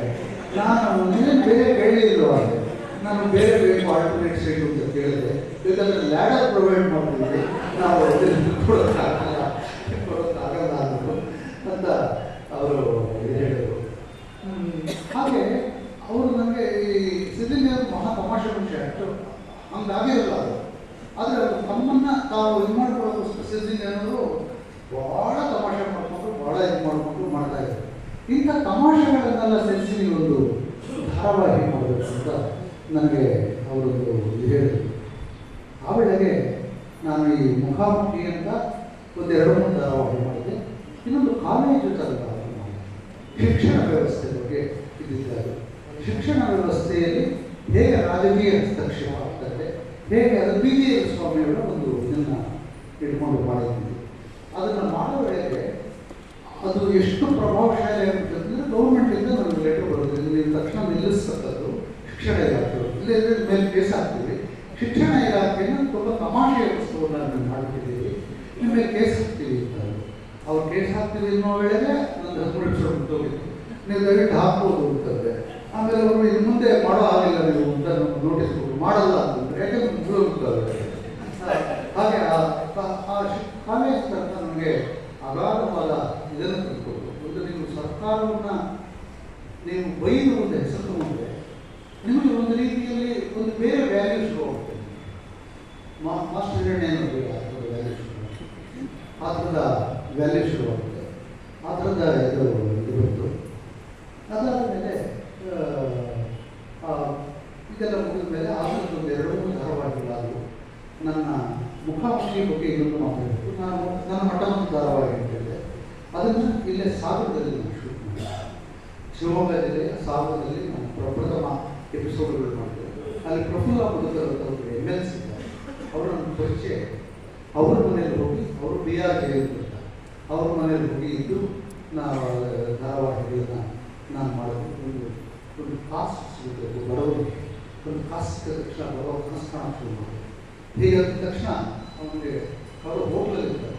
ಅವ್ರನ್ನ ಏನು ಬೇಕು ಅಂತ ಮಸಾಲೆ ದೋಸೆ ಹೊಟ್ಟೆ ಹೋಗಿರುತ್ತೆ. ಮಸಾಲೆ ದೋಸೆಗೆ ನಿಮಗೆ 9 ರೂಪಾಯಿ ಆಗುತ್ತೆ. ಆದರೆ ಅದನ್ನು ಕೊಡು, ಬೇಗ ಆಗುತ್ತೆ ಅಷ್ಟು ಕೊಡೋಕೆ ನಿಮಗೆ ಅವಮಾನ. ಅದು ಕೊಡೋ ಅಷ್ಟೇ ಇರ್ತಾರೆ. ಅವ್ನು ಬರೋಳೆ ಅವನು ಇದನ್ನೆಲ್ಲ ಹಾಕ್ಕೊಂಡು ತಟ್ಟೆ ಹಾಕ್ಕೊಂಡು ಬೀಳಿ ಅಂತ ಹೇಳ್ಬಿಟ್ಟು ಕಾಸಿಗೆ ಹಾಕ್ತಾನೆ. ಕಾಸಿಗೆ ಹಾಕಿದ್ರು ಬಿಡೋಗ್ತದೆ ಹಾಕ್ಕೊಂಡು. ಆ ಥರ ಅವನು ಏನು ಹೀಗೆ ಹಾಕ್ಕೊಂಡು ಹೇಳ್ತಾನ ಅದು ಆವಾಗ ಶುರು. ಅವನು ತನಗೆ ಹಾಗೆ ಅವನು ಏನನ್ನು ಮಾಡುವ ಸೇರಿಸಿದ್ರು ಅವನು ದೊಡ್ಡ ಮಟ್ಟಕ್ಕೆ ನಮ್ಮೆಲ್ಲರ ಕಥೆಗಳು ಅದೇ. ನಮ್ಮ ಹಾಕುವ ಕಾಸುಗಳಲ್ಲಿ ನನ್ನ ರಾಜಾರಾಣಿಯ ಮೇಲೆ ನನ್ನ ಮನಸ್ಸಿನಲ್ಲಿ ಕೊಡುವ ಶ್ರೀಮಂತಿಕೆ ಇದ್ದಲ್ಲ ಅದು ಆಗ ಏನು ಮಾಡಿದಾಗ ರವಿ ಬೆಳಗೆರೆಯವರು ಅವರ ಇದರಲ್ಲಿ ಬರೋದು. ಇದು ನನ್ನ ಬದುಕನ್ನು ಬದಲಾಯಿಸಿದ ಒಂದು ಎಪಿಸೋಡ್. ಈ ಕಾಸನ್ನು ಮಾಡೋದ್ರಿಂದ ರವಿ ಬೆಳಗೆರೆಯವರು ಆಯ್ದುಕೊಂಡಿರುತ್ತದೆ ಅದನ್ನು ಬರೆದಿದ್ದು. ಅದನ್ನು ಬರೆದ ಮೇಲೆ ಈಗ ನಿಮಗೆ ನಿಮ್ಮ ಒಳಗೆ ಅಷ್ಟು ವ್ಯಕ್ತಿತ್ವ ಇಲ್ಲದೆ ಇದು ಬೆಲೆ ಇಲ್ಲದೆ ಇದು ಇದರ 4 ಜನ ಹೊಗಳಿದಾಗ ನಿಮಗೆ ಹೆಚ್ಚು ಬೆಲೆ ಶುರು, ಹಾಗೆ ನಮಗೆ ಹೆಚ್ಚು ಬೆಲೆ ಶುರು. ಆಗ ದೂರದರ್ಶನದಲ್ಲಿ ಹಿಂದಿಯಲ್ಲಿ ಶಾಂತಿ ಅಂತ ಒಂದು ಧಾರಾವಾಹಿ. ಇಲ್ಲಿ ನಾನು ಕಷ್ಟದಲ್ಲಿ ಸಾಲದಲ್ಲಿ ಸಿಗಾಕೋಬೇಕು. ಮನೆ ಮುಗಿಸ್ಬಿಟ್ಟಿದ್ದೆ, ಸಾಲ ಇತ್ತು, ಮನೇಲಿ ಸಾಕಾಗ್ತಾ ಇಲ್ಲ, ನಾನು ವ್ಯವಸಾಯ ಬಿಟ್ಬಿಟ್ಟಿದ್ದೆ, ದಿನ ಹೀಗೆ ಮಾಡ್ತಾ ಇದ್ದೆ.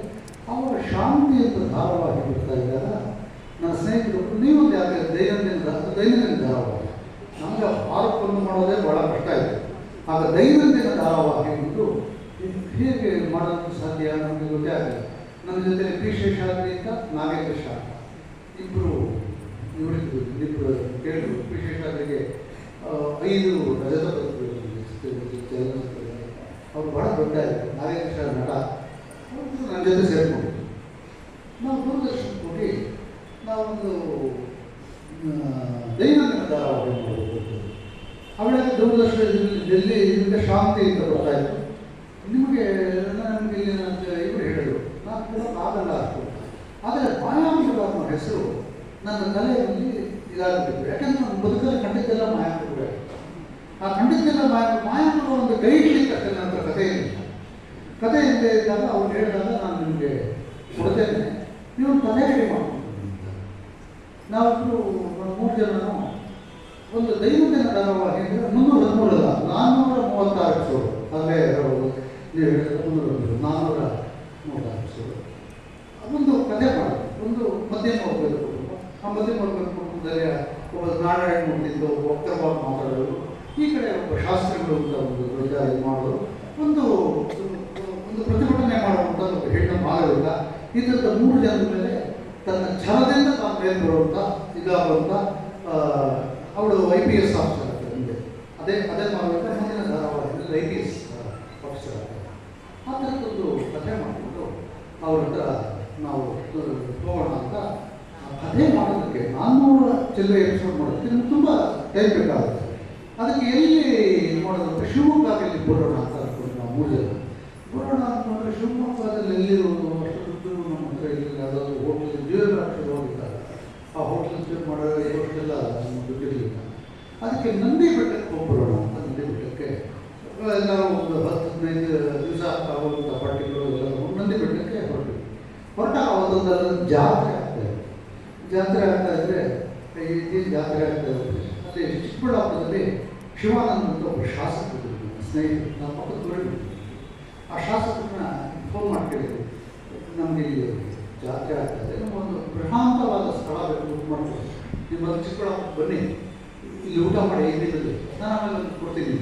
5 ದಿನದಲ್ಲಿ ಊಟ ಮಾಡಿದ್ರು. ಊಟ ಮಾಡಿ 1 ಅವರ್ ಕೂತ್ಕೊಂಡು ಮಾತಾಡೋದು ಕೂತ್ಕೊಂಡಾಗ ಒಂದು ಸಂಬಂಧ, ಒಬ್ಬರು ಶಾಸಕರು, ಅವರು ಬಡತನದಲ್ಲಿರೋರು, ಅವರು ಹೆಂಡತಿ ಹೇಗೆ ಕಷ್ಟಪಡ್ತಾರೆ, ಅವರ ತಮ್ಮನವಳು ಹೇಗೆ ಅವಳು ಅಂತರ್ಜಾತಿ ವಿವಾಹ ಆಗ್ತಾರೆ, ಅವಳು ಹೇಗೆ ಅವರು ಶ್ರೀಮಂತರಲ್ಲಿ ಮಾಡ್ತಾ ಎರಡೂ ಕಡೆಗೆ ಸಹಾಯ ಮಾಡ್ತಾ ಹೋಗ್ತಾ ಇರ್ತಾರೆ. ಈ ಥರದ ಒಂದು ಕಥೆಯನ್ನು ನಾವು ಮಾಡಿಕೊಂಡ್ವಿ. 1 ಅವರಲ್ಲಿ ಮುಗಿದೋದು. 1 ಅವರಲ್ಲಿ ಮುಗಿದೋದು. ನಾವು 15-20 ದಿವಸ ಅಂದ್ಕೊಂಡಿದ್ದು 1 ಅವರ್ ಮುಗಿದೋದು. ಬಂದು ಕೊಟ್ಟರೆ ನೀವು ಮಾಡಿ ಅಂತಂದಾಗ ನಾವು ನಿಮ್ಗೆ ಗೊತ್ತಿದ್ದಂಗೆ ಎಲ್ಲನೇ ದತ್ತಣ್ಣ ಅನ್ನೋರನ್ನ, ಸೇತುರಾಮನ್ನೋರನ್ನ, ಮಾಧವಿಕರನ್ನ ಎಲ್ಲ ಮಾಧವಿಕ ಮೊದಲೇ ಧಾರಾವಾಹಿ, ಆ ಸೇತುರಾಮ ಮೊದಲನೇ ಧಾರಾವಾಹಿ, ಅವ್ರಿಗೆಲ್ಲ ಯಾರೂ ಇದಿರಲಿಲ್ಲ. ಅವರೆಲ್ಲ ಸೇರಿಸ್ಕೊಂಡು ಮಾಡಿ ಅದನ್ನು ಮಾಡಿದ್ವಿ. ಅದನ್ನು ಮಾಡೋದಕ್ಕೆ ಶೀರ್ಷಿಕೆಗೆ ಬೇಕು ಅಂತ, ಶೀರ್ಷಿಕೆಗೆ ಬೇಕಾದ್ರು ಅಂತ ಅಂದಾಗ ಯಾಕೆ ನೋಡಿಸೋದು? ಆ ವೇಳೆಗೆ KS ನರಸಿಂಹಸ್ವಾಮಿಗಳ ಬಗ್ಗೆ ನಮಗೊಂದು ಸಾಕ್ಷಿ ಚಿತ್ರ ಮಾಡಿದ್ದು ಸರ್ಕಾರದವರು ಹೇಳಿದ್ರು, ಒಂದು ಸಾಕ್ಷಿ ಚಿತ್ರ ಮಾಡಿದ್ರು ಮೈಸೂರಿನಲ್ಲಿಗೆ KS ನರಸಿಂಹಸ್ವಾಮಿ ಅವ್ರ ಕೈಯಲ್ಲೇ ಯಾಕೆ ಕೇಳ್ಬೋದು ಅದನ್ನು. ಆಮೇಲೆ ನಾಮಶೇಷಾಗಿ ಹೋಗಲಿಲ್ಲ ನನಗೆ ಏನು ಮುಂದಿದ್ದು ಹೀಗೆ ಒಂದು ಮಾಡಬೇಕು ಅಂತ ಇದ್ದೀವಿ. ಅದಕ್ಕೆ ಇದರಿಂದ ಶೀರ್ಷಿಕೆ ಬೇಕು. ನಾನು ಅದೆಲ್ಲ ಕೊಡೋಲ್ಲ, ನಾನು ಏನಿದೆಯೋ ಅದನ್ನು ಬಳಸ್ಕೋಬೇಕು ಅಷ್ಟೇ. ನೀವು ನಾನು ಇದಕ್ಕೋಸ್ಕರ ಬರೆಯಿಲ್ಲ, ಯಾವುದೇ ಚಿತ್ರಕ್ಕೂ ಬರೆದ್ರೆ ಅದು ಧಾರಾವಾಹಿ ಬರೋದಿಲ್ಲ. ಅವ್ರು ಹೆಂಡತಿ ಬೆಳ್ಕೊಂಡ್ಬರೋದು ಧಾರಾವಾಹಿನೇ, ಏನು ಕಥೆ ಇದು ಅಂತಂದರು. ನಾನು ಅದೊಂದಷ್ಟು ಕಥೆ ಹೇಳಿದೆ ಹೆಣ್ಮಕ್ಳಿಗೆ. ಆ ಕಥೆ ಹೇಳೋದ್ರೆ ಹೆಣ್ಣುಮಕ್ಕಳ ಕಥೆ ಹೇಳಿದ್ರೆ ಅವರು ಕಷ್ಟಪಟ್ಟಿದ್ದು, ಅವರಿಗೆ ಸುಖದಲ್ಲಿ ಸಂತೋಷ ಇರುತ್ತೆ, ಕಷ್ಟದಲ್ಲಿ ಕಥೆ ಇರುತ್ತೆ, ಕಷ್ಟದಲ್ಲಿ ಸಾರ್ಥಕತೆ ಇರುತ್ತೆ. ಆ ಸಾರ್ಥಕತೆಯ ಕಥೆಗಳನ್ನೆಲ್ಲ ಹೆಣ್ಮಕ್ಳು ಕೇಳಿದ್ರೆ ಅವ್ರಿಗೆ ಭಾಳ ಇಷ್ಟ ಆಗುತ್ತೆ. ಅದನ್ನು ಕೇಳೋದು ವೆಲ್ಕಮ್ನವ್ರು ಹಿಂಗೆ ಕೊಟ್ಟರು, ನರಸಿಂಹಸ್ವಾಮಿಗಳ ಹೆಂಡತಿ ಹೆಸರು ವೆಲ್ಕಮ್ಮ. ನರಸಿಂಹಸ್ವಾಮಿಗಳು ಹಿಂಗೆ ಕೂತ್ಕೊಂಡಿದ್ರು. ಆಮೇಲೆ ಭಾಳ ಚೆನ್ನಾಗಿತ್ತು ವೆಲ್ಕಮ್ನವರು. ಇವ್ರಿಗೆ ಸರ್ ಇದು ಅಂತಂದರೆ ಅದೊಂದು ಬರ್ಕೊಡಿ ಇವರು. ಸರಿ, ನಾನು ಯೋಚನೆ ಮಾಡ್ತೀನಿ, ನಾಳೆ ಬನ್ನಿ. ನಾಳೆ ಬನ್ನಿಂದ ನಾಳೆ 1 ಗಂಟೆಗೆ ಬನ್ನಿ. 1 ಗಂಟೆಗೆ ಹೋದ್ವಿ ಅವ್ರ ಮನೆಗೆ. ಅವ್ರ ಮನೆ ಇದರಲ್ಲಿತ್ತು, KS ಉದ್ಯಾನವನ ಅಂತ ಇದರಲ್ಲಿ ಬನಶಂಕರಿ ಆ ಕಡೆ. ಅವ್ರ ಮನೆ ಗೇಟಲ್ಲಿ ಇರ್ತಿದ್ರು. ಸರ್ ಅದು ಜೇಬಿಂದ ಹಿಂಗೆ ತಗೊಳ್ಳಿ, ಅದರಲ್ಲಿ ಮಾಯಾಪುರ ಹಾಡಿದಾಗ ಅದಕ್ಕೆ ಸಂಗೀತ ನಿರ್ದೇಶಕರು ಇರುತ್ತಲ್ಲ. ನನ್ನ ಮಿಕ್ಕಿದ 13 ಎಪಿಸೋಡ್ಗೆ C ಅಶ್ವಥ್ ಮಾಡ್ತಾರೆ ಅವರು ಸಂಗೀತ. C ಅಶ್ವಥ್ ಮಾಡ್ತಾ ಇದ್ದಾಗ ಅವ್ರನ್ನ ಕೇಳೋಣ ಅಂತ ಅವ್ರ ಮನೆಗೆ ಫೋನ್ ಮಾಡಿದ್ರೆ ಅವರು ಅರವಿಂದ ಸ್ಟುಡಿಯೋದಲ್ಲಿದ್ದಾರೆ, ಅದು ರೆಕಾರ್ಡಿಂಗ್ ಮಾಡ್ತಾ ಇದ್ದಾರೆ. ಅರವಿಂದ್ ಸ್ಟುಡಿಯೋಗೆ ಹೋಗಿ 1:15 ಅಥವಾ 1:15 ಹೋದಾಗ ಆಗ ತಾನೇ ಊಟಕ್ಕೆ ಬಿಟ್ಟಿದ್ರು. ಅಲ್ಲಿ ಹಾಡಿನ ರೆಕಾರ್ಡಿಂಗ್ ನಡೀತಾ ಇದ್ರು, ಅದು ಕ್ಯಾಸೆಟ್ ರೆಕಾರ್ಡಿಂಗ್. ಅಶ್ವಥ ಆಡ್ತಾ ಇದ್ರು. ಎಲ್ಲರೂ ವಾದ್ಯಗಾರರನ್ನ ಆಗ್ತಾನೆ ಬಿಟ್ಟು ಹೋಗ್ತಾ ಇದ್ರು. ಇವರು ಸಿಂಗಿಂಗ್ ಕ್ಯೂಬಿಕಲ್ ಅಲ್ಲಿ ಅಂತ ಬರ್ತಾ ಇದ್ರು. ಏನೇಯ ಅಂತ ಅಶ್ವಥ ಬರೀ ಮಾತಾಡ್ತಾ ಇದ್ರೆ ಅಲ್ಲಿ ಏನೇಯ ಏನಿಲ್ಲ ಇಟ್ಕೊಂಡು ಸಂಗೀತ ಮಾಡ್ಕೊಡ್ಬೇಕು. ಸಂಗೀತ ಏನು ಎಷ್ಟು ಎಪಿಸೋಡು? 300-400 ಚೊಂಬು ಯಾವ ನೋಡಲ್ಲ ನೀವು. ಅದನ್ನೆಲ್ಲ ಮಾಡಬೇಡಿ. 300-400 13 ಹೆಚ್ಚು ಅಂದರೆ 26. ಇಲ್ಲಪ್ಪ ನಾವು ಮಾಡಬೇಕಾಗಿರೋದನ್ನ ನಾವು ಮಾಡಲೇಬೇಕು. ಏನು ನಮಗೆ ಅನೇಕ ದೃಷ್ಟಿಯಿಂದ ಇದು ಮಾಡಿಕೊಂಡು ನಮ್ಮ ಬಡತನ ಕಡಿಮೆ, ಇನ್ನೊಂದು ಮಾಡಬೇಕು ಅಂತ ಇದು ಕೊಟ್ಟಿದ್ದಾರೆ, ಆಸೆ ಆಗಿದೆ ಮಾಡಬೇಕು. ಸರಿ ಬನ್ನಿ, ನನಗೆ ಮಾಡೋಕ್ಕೆ ಇಷ್ಟ ಇಲ್ಲ. ಯಾಕೆ ಬರ್ತಿದ್ದು? KS ನರಸಿಂಹಸ್ವಾಮಿಗಳ ಬನ್ನಿ, ಅದು ಮಾತಾಡೋಣ. ಅಲ್ಲಿಷ್ಟು ಇದಿತ್ತು, ಸೋಫಾ ಇದೆ. ಹೋಗ್ತಾ ಯಾರೋ ಹಾರ್ಮೋನಿಯಂ ಇಟ್ಟು ಹೋಗಿದ್ದು ರೆಕಾರ್ಡಿಂಗ್ ಆಗ್ತಾ ಇಲ್ಲ. ಇದನ್ನು ಚೀಟಿ ಇಟ್ಕೊಂಡು ವಿಶ್ವದ ಮಾಯಾಮೃಗಲ್ಲಿ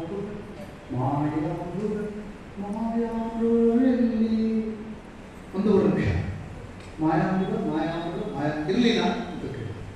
ಇರಲಿ 1 ನಿಮಿಷದಲ್ಲಿ ಕಂಪೋಸ್ ಆದ ಹಾಡು ಈ ವೇಳೆಗೆ 26 ವರ್ಷ ಆಗಿದೆ.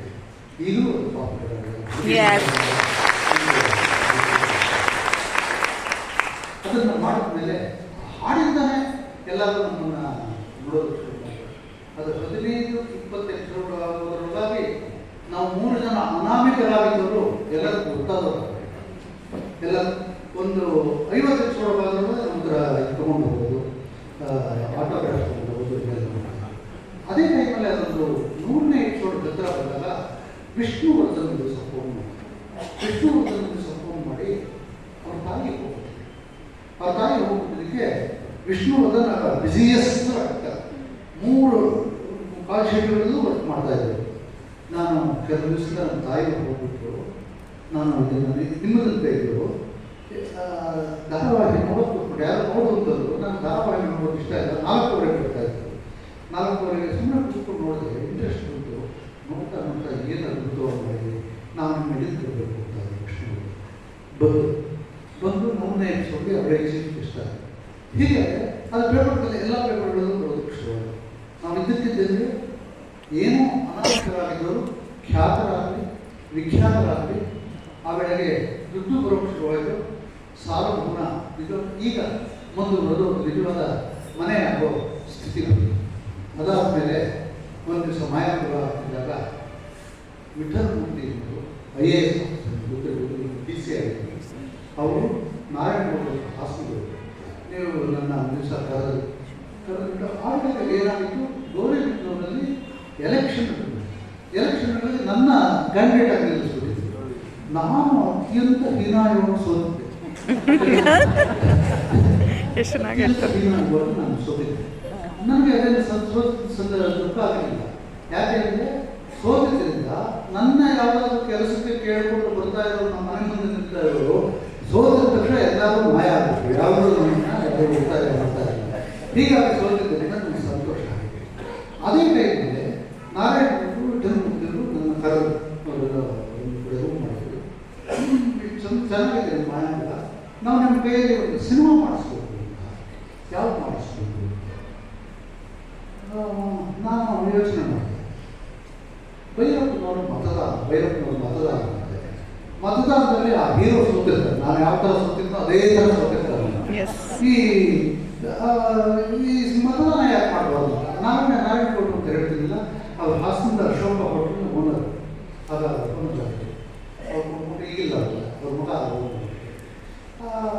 ಅವರು ಎಲ್ಲ ಕನ್ನಡದ ಪ್ರತಿಯೊಂದು ನಾವಲ್ಲೂ ಅವರು ಒಂದು ಬಿಡಿ ಕಟ್ಟು ಸೇದೋದು ದೊಡ್ಡದಾಗಿ ಒಂದು ಬಿಟ್ಟು ಮುಗಿಸೋದ್ರಲ್ಲ ಒಂದು ನಾವು ಬಿಡ್ತಾರೆ. ಅಷ್ಟು ಕನ್ನಡದ ಎಲ್ಲ ಚೆನ್ನಾಗಿದೆ ಮಾಡಿದ್ರು. ಬಿಟ್ಟು ಇವರು ಮಾಡಿದ್ರು. ಅದರಲ್ಲಿ ಅನಂತನಾಗ್ ಚಾಮರಾಜಪೇಟೆ ಎಲೆಕ್ಷನ್ ನಿಲ್ಲಿಸೋದು, ಮುಖ್ಯಮಂತ್ರಿ ಚಂದ್ರಮೋಹನ್ ಅವರನ್ನು ಮಲ್ಲೇಶ್ವರದಲ್ಲಿ ನಿಲ್ಲಿಸೋದು, ಸುಂದರರಾಜನವರನ್ನು ಬಸವನಗುಡಿಯಲ್ಲಿ ನಿಂತು ಸುಂದರರಾಜನ ಸಿನಿಮಾ, ಇವರೆಲ್ಲರೂ ಒಂದೊಂದು ಪಾತ್ರಕ್ಕೆ ಹಾಕಿ ನಾನು ಸೋತಿದ್ದೆ. ನಾನು ಈ ಸೋತವರೆಲ್ಲ ಸೇರಿ ಒಂದು ಕಥೆ ಮಾಡಿದ್ವಿ. ಅದಕ್ಕೆ ರಾಷ್ಟ್ರ ಪ್ರಶಸ್ತಿ ಬಂದು ಗೆಲುವಿನ ಸಿನಿಮಾ.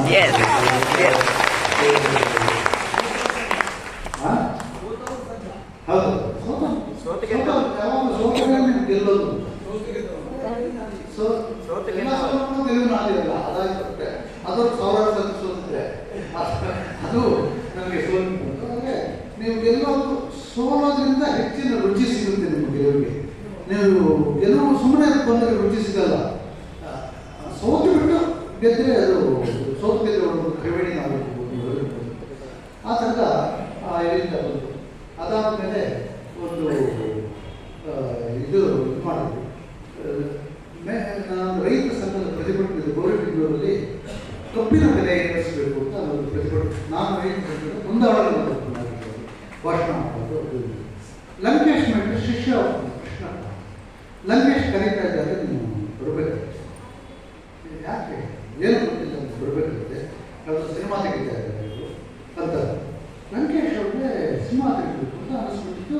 ನನಗೆ ಹೇಳಿಸ್ತದೆ ಗೌರಿಬಿದನೂರಲ್ಲಿ ನಾನು ಏನು ಮಾಡ್ಬೋದು, ನಾನೊಬ್ಬ ನಿರ್ದೇಶನ ಸಹಾಯನ ನಾವು ಮಾಡ್ಬೋದು ಅಂತ ಹೇಳ್ಬಿಟ್ಟು ದಿವಸ ಏನು ಸರ್ ಕರೆದಂತೆ ನಾನು ಸಿನಿಮಾ ತೆಗಿತಾ ಇದ್ದೀನಿ, ನಾಳೆಯಿಂದ ಹಾಗೆ ಸೇರಿ ಹೇಳ್ತಾ ಇದ್ದೀನಿ, ಸಿನಿಮಾ ತೆಗಿತಾ ಇದ್ದೀನಿ, ಅದ್ರಲ್ಲಿ ನೀವೇ ಹೀರೋ. ಏನು ಸರ್ ನನ್ನ ಹೀರೋ ಅಂತ ಇರ್ತೀವಿ. ನಾನು ಹಳ್ಳಿಯಿಂದ ಬಂದು ನನಗೇನು ಇಂಗ್ಲೀಷ್ ಅಂತ ಬರೋದಲ್ಲ, ಸೊಟ್ಟದಾಗ ಆಗ್ತೀನಿ. ನನ್ನ ಸರಿಯಾಗಿ ನಡೆಯೋದೇ ಇಲ್ಲ. ಹೀಗೆ ಸೊಟ್ಟದಾಗ ಹಾಕ್ಕೊಂಡಿದ್ದೀನಿ. ಈ ಕಾಲದಲ್ಲಿ ಎಂತೆಂಥ ಹೀರೋಗಳು ಎಂತೆಂಥ ಇವರು ಇದ್ದಾರೆ. ನೀವು ನನ್ನೇ ಕಾಲಿಸ್ತಾ ಇದ್ದೀವಿ ಹೀರೋ ಹೀರೋ ಹಂಗೆ ಆಯಿತು. ನನಗೆ ಭಾರತದ ಪ್ರತಿನಿಧಿ ಆಗೋಣ, ನಿಮ್ಮಂಥವ್ರ ಸೊಟ್ಟದಾಗ ಆಗೋಣ ನನ್ನ ಹೀರೋ, ಹಳ್ಳಿಯವರೇ ನನ್ನ ಹೀರೋ. ನೀವೇ ನಮ್ಮ ಹೀರೋ ಆಗಬೇಕು.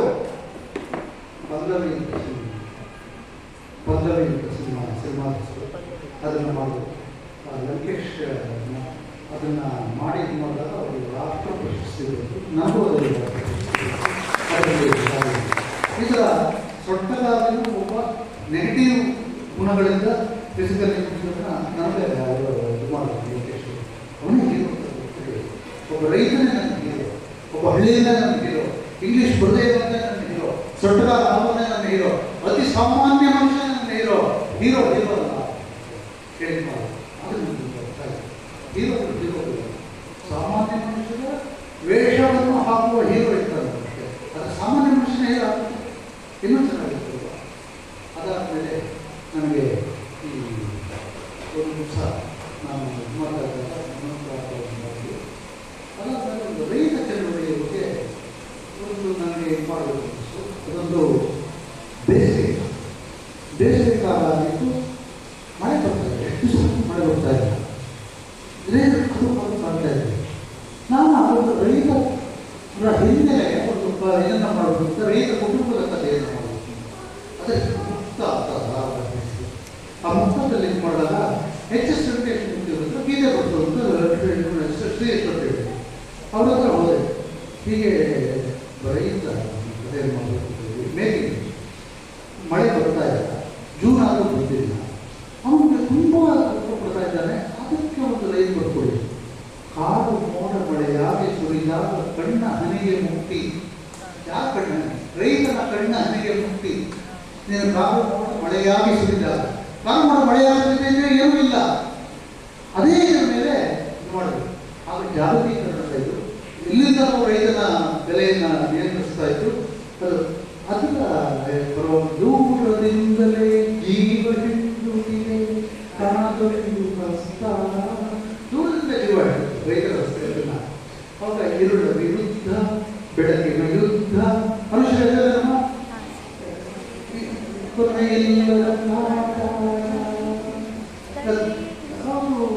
ಅಶ್ವತ್ ಹೇಳಕ್ಕೆ ಗುರಿಯಾದ ಚೆನ್ನಾಗಿರ್ತಾರೆ. ಇದನ್ನು ಹಾಕಿಬಿಟ್ಟು ಅವರು ಮುಕ್ತ ನಾನು ಇದುವರೆಗೂ ಮಾಡಿದ ಧಾರಾವಾಹ ಸಿನಿಮಾವು ಎಲ್ಲವನ್ನ ಮೀರಿಸಿ ನನಗೆ ಜನಪ್ರಿಯತೆ ಕೊಡ್ತದೆ. ಮಧ್ಯದಲ್ಲಿ ಪುಟ್ಟಣರು ನನಗೆ ನಾಟಕವನ್ನು ಹಾಸ್ಪಿಟಲ್ ಅಲ್ಲಿಗೆ ಬಂದುಬಿಟ್ಟು ನೀವು ನಮ್ಮದು ಕಥೆಗೆ ಸಂಭಾಷಣೆ ಕೊಡಬೇಕು, ಚಿತ್ರ ತಗೋಬೇಕು, ಆಗಲಿ ಸರ್ ಬರೆಯೋದು ಬಂದು ಒಂದು ವೈಯಕ್ತಿಕ ಅವರು ಯಾವುದೋ ಒಂದು ನಟಿಯ ಜೊತೆ ಅವರೊಂದು ಇದಾಗಿತ್ತು. ಆ ನಟಿ ಅವರಿಗೆ ಬೈಕೊಟ್ಟಿದ್ದಾರೆ ಮನಸ್ಸಿಗೆ. ಹೀಗೆ ಅದನ್ನು ಬೇರೆ ಥರ ಹೇಳಿದರು. ಒಬ್ಬ ಲಾಯರು ಒಬ್ಬ ಖೈದಿಯನ್ನು ಬಿಡ್ತಾನೆ, ಹೆಣ್ಣು ಖೈದಿಯನ್ನು ಕೊಲೆ ಮಾಡೋದಿಲ್ಲ, ಬಿಡಿಸ್ಕೊಂಡು ಅವಳೇ ಬೆನ್ನಿಂದ ಚಾಕು ಹಾಕ್ತಾಳೆ ಅಂತ ಒಂದು ಇದು ಕಥೆ ಇದೆ ಸರ್. ನಿಮ್ಮದು ಆ ನಟಿಗೂ ಕಥೆ ಹೌದು ಅದೇ ಅದನ್ನು ಈ ಥರ ಹೇಳ್ತಾರೆ. ಅದಕ್ಕೊಂದು ಒಬ್ಬ ವೈದ್ಯ ಒಂದು ಚಿಕ್ಕ ಸ್ವಾಸ್ಥ್ಯ ಕೆಟ್ಟೋಗಿರೋ ಒಂದು ಹೆಣ್ಣುಗಳನ್ನ ನಿಧಾನಕ್ಕೆ ಅವಳನ್ನು ಸರಿ ಮಾಡಿದಾಗ ಅವರಿಬ್ಬರಿಗೂ ಯಾವುದರಿಂದ ಬಂದಾಯ ದಿನ ಮಾತಾಡ್ತಾರೆ, ಭಾವನಾತ್ಮಕ ವಿಚಾರಗಳು ಮಾತಾಡೋದ್ರಿಂದ ಒಬ್ಬರ ಮೇಲೆ ಒಂದು ಬಂಧನ ಏರ್ಪಡುತ್ತೆ. ಆ ಹುಡುಗಿ ಇವನೇ ಅಂದ್ಕೊಳ್ತಾರೆ ಡಾಕ್ಟರು, ಆ ಹುಡುಗಿ ತನ್ನಲ್ಲಿ ಹೀಗೆ ಎದುರಿಸಲಾಗಿದೆ. ಆ ಹುಡುಗಿ ಇವನನ್ನು ಕಾಪಾಡಿದ್ದಾರೆ ಅಂತ ಹುಡುಗಿ ಆ ಥರದ ಕಥೆ ಮಾಡಿದ್ದಾರೆ. ಟ್ರಾನ್ಸ್ಫರೆನ್ಸ್ ಫಿನಾಮಿನಾ ಅಂತ ಕರೀತಾರೆ ಸೈಕಾಲಜಿ. ನಾನು ಓದಿ ಮಾಡಿ ಸರ್ ಇದನ್ನು ಮಾಡೋಣ, ಹೇಗೆ ಚೆನ್ನಾಗಿದೆ ಮಾಡೋಣ, ಇದನ್ನು ಮಾಡೋಣ ಅಂತ ಹೇಳ್ಬಿಟ್ಟು ಅದನ್ನು ಕೂತ್ಕೊಂಡು ನಾವು ರೆಸ್ಟೋರೆಂಟ್ ಅಂತ ಯಾವ ಹವಾಯಿ ಕಟ್ಟಿಲ್ಲ, ರೆಸ್ಟೋರೆಂಟ್ ಗೇಟಲ್ಲಿ ಹಿಂದೆ ನೋಡ್ತಾ ಇದ್ದಾರೆ, ಹೊರಗಡೆ ಅಲ್ಲಿ ಕೂತ್ಕೊಂಡು ಬರೋದು. ಅದೇ ಮಾನಸ ಸರೋವರ ಅಂತ ಒಂದು ಸಿನಿಮಾ ಸಿನಿಮಾ ಬರೋದು. ಮೊದಲನೇ ದಿವಸ ನಾನು ಏನೇನೋ ನಾನು KS ನರಸಿಂಹಸ್ವಾಮಿ ಕವನ ಓದಿದ್ದೆ, ಇವರು ಕವನ ಓದಿದ್ದೆ, ಅದೆಲ್ಲ ಸಾಲುಗಳು ಅದರದ್ದು ಸೇರಿಸ್ಬೇಕಾಗ್ತದೆ ಸಂಭಾಷಣೆಗಳು ಸೇರಿಸ್ಬಿಟ್ಟು ನಾನು ಎಷ್ಟು ಓದಿದ್ದೀನಿ ನೋಡಿ ಅಂತ ತೋರಿಸ್ಕೊಳ್ಳೋ ಜಗದಲ್ಲಿ ಅವರಿಗೆ ತೋರಿಸಿದೆ. ಮೊದಲು ನೋಡಲೇ ಇದೆ. ಈಗ ನಾನು ಎಲ್ಲಾದ್ರೂ 90 ಮುಗಿಸಿದ ಮಾಡಿದ್ರು, ಎಲ್ಲಾದ್ರೂ ಡೈಲಾಗ್ ಇದ್ದರೆ ಎಲ್ಲೆಲ್ಲ ಕಾವ್ಯದ ಸಾಲುಗಳು ಪ್ರತಿಯೊಬ್ಬರು ಇರ್ತಾ ಇತ್ತು. ಯಾವುದು ನೋಡಲಿಲ್ಲ. ಸರಿ ಸಣ್ಣವ್ರಿಗೆ ಶೂಟಿಂಗ್ ಹೋಗೋಣ ಅಲ್ಲೇ ನೋಡೋಣ. ಸಣ್ಣೂರಲ್ಲಿ ಶೂಟಿಂಗ್ಗೆ ಒಂದು ಸಣ್ಣೂರಲ್ಲಿ ಬಳ್ಳಾರಿ ಇದೆ. ಬಳ್ಳಾರಿ ಜಿಲ್ಲೆಯಲ್ಲಿ ಇದೆ ಅಂದರೆ ಇಲ್ಲ ಅಂತ ಹೋಗೋಣ ಚೆನ್ನಾಗಿದೆ. ಚೆನ್ನಾಗಿ ಆಮೇಲೆ ಹೋದ ಮೊದಲನೇ ದಿವಸ ಸಣ್ಣೂರು ಮಹಾರಾಜ ನಾನು ಸಂಭಾಷಣೆಕಾರ ಗೋರ್ಪಡೆ ಸಂಭಾಷಣೆಕಾರ ಲಾಯರ್ ಅಂತ ಹೇಳಿದ್ರು. ಅವರ ಮನೆಯಲ್ಲಿ ಶೂಟಿಂಗ್ ಆಯಿತು. ಶೂಟಿಂಗ್ ಆಗುವಾಗ ಶ್ರೀನಾಥ್ ಆಮೇಲೆ ಪದ್ಮಾವಾಸ ಸಾವರ್ತಿ ಇನ್ನೊಂದು ಗಮನಿಸಿ ಜಯಜಯೇಶ್ ಇಷ್ಟು ಜನ ಸೀನ್ ಇತ್ತು. ಇಷ್ಟು ಜನ ಸೀನ್ ತೊಗೊಂಡು ನಂದು ಹೀಗೆ ನೋಡಿಬಿಟ್ಟು ಇಟ್ಕೊಳ್ಳಿ ಅಂತ ಹೇಳ್ಬಿಟ್ಟು ಲೇ ಅಣ್ಣಾಕ್ಷನೇ ಅಂತ ನೀನು ಹಿಂಗೆ ಹೇಳ, ಲೇ ಜೊಲ್ಲ ನೀನು ಹಿಂಗೆ ಹೇಳ, ನೀನು ಕಪಾಳ ಕೊಡಿ, ನನ್ನ ಸೀನಲ್ಲಿ ಇರಲಿಲ್ಲ, ಕಪಾಳ ಕೊಡಿ, ನೀನು ಇದು ಮಾಡು, ನೀನು ಇಲ್ಲಿಂದ ಹೇಳಿ ನಾನು ಬರ್ತೀನಿ ಅಂತ ಹೇಳಿ ಕಿಟಕಿಯಿಂದ ಇದು ಹೋಗುವ ಕಾಲ ತೊಗೊಂಡು ಯಾವುದು ನನ್ನ ಸೀನ್ ಮಧ್ಯಾಹ್ನ ವೇಳೆ ಒಂದು ಸೀನ್ ಅಂತ ಒಂದೇ ಒಂದು ಡೈಲಾಗ್ ತೋರಿಸಿದ್ವಿ. ನನಗೆ ಭಾಳ ಅವಮಾನ, ಕಣ್ಣಲ್ಲಿ ನೀರು ಆ ಗೋರ್ಪಡೆಗೆ ಇಟ್ಟಿರೋ ಒಂದೇ ಹೋಗ್ತಾರೆ. ನೀವು ನಾನು ಒಂದು ಇದನ್ನು ಮುಗಿಸಿಲ್ಲ.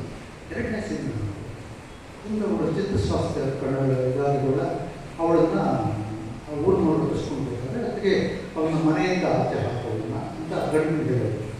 ಅವಳು ಆ ಸೀನ್ ನೋಡ್ಕೊಳ್ತೀವಿ. ಅದರಲ್ಲೂ ಬೇರೆ ಸಾಮಾನು ಎಲ್ಲ ಹಾಕಿದೆ. ಅವರು ಕುಡಿ ತಗೊಂಡು ಇಟ್ಕೊಳ್ಳಿ. ತಿರ್ಗಾ ನೀನು ಹಿಂಗೆ ಹೇಳ, ಶಿವಾನಂದ ನೀನು ಹಿಂಗೆ ಹೇಳಿ, ಪದ್ಮಾವಸಂತಿ ನೀನು ಹಿಂಗೆ ಹೇಳ, ಹಿಂಗೆ ಕಲ್ಲು ತೊಗೊಂಡು ಇಲ್ಲಿ ಇದು ಮಾಡು. ಒಂದೇ ಒಂದು ಡೈಲಾಗ್ನಲ್ಲಿ ಅಭ್ಯಾಸದಲ್ಲಿ ಮೂರನೇ ದಿವಸ ಹಂಗೆ ಮಾಡಿ, ನಾಲ್ಕನೇ ದಿವಸ ಮಾಡಿ ನನಗೆ ಇದೆಲ್ಲ ಅಸೋಸಿಯೇಟ್ಸ್ ಇಟ್ಟು ನಾನು ರಾತ್ರಿ ಬಸ್ ಕಟ್ಟೂರಿಂದ ಬಸ್ ಹತ್ತಿಬಿಟ್ಟು ನಾನು ಹೊರಟು ಎಲ್ಲ ಅವರು 2,000 ರೂಪಾಯಿ ಅಡ್ವಾನ್ಸ್ ಕೊಡ್ತಾರೆ. ಆಮೇಲೆ ನಾನು ಹೋಗ್ತಾ ಇದ್ದೀನಿ ಬಸ್, ಗೌರ್ಮೆಂಟ್ ಬಸ್ ರಾತ್ರಿ 9:30 ಹೊರಟಿದೆ. ಕಾರ್ ತೊಗೊಂಡು ಪುಟ್ಟಣ್ಣವ್ರನ್ನ ಓವರ್ಟೇಕ್ ಮಾಡ್ಕೊಂಡು ಬಂದು ಆ ಡ್ರೈವರ್ ನಿಲ್ಲಿಸಿ ಒಳಗೆ ಹತ್ತಿ ನೋಡಿದ ಕಂಡಕ್ಟರ್ಗೆ ನೋಡಿ ಇದ್ದಾರೆ ಅವ್ರದ್ದು ಸಾಮಾನು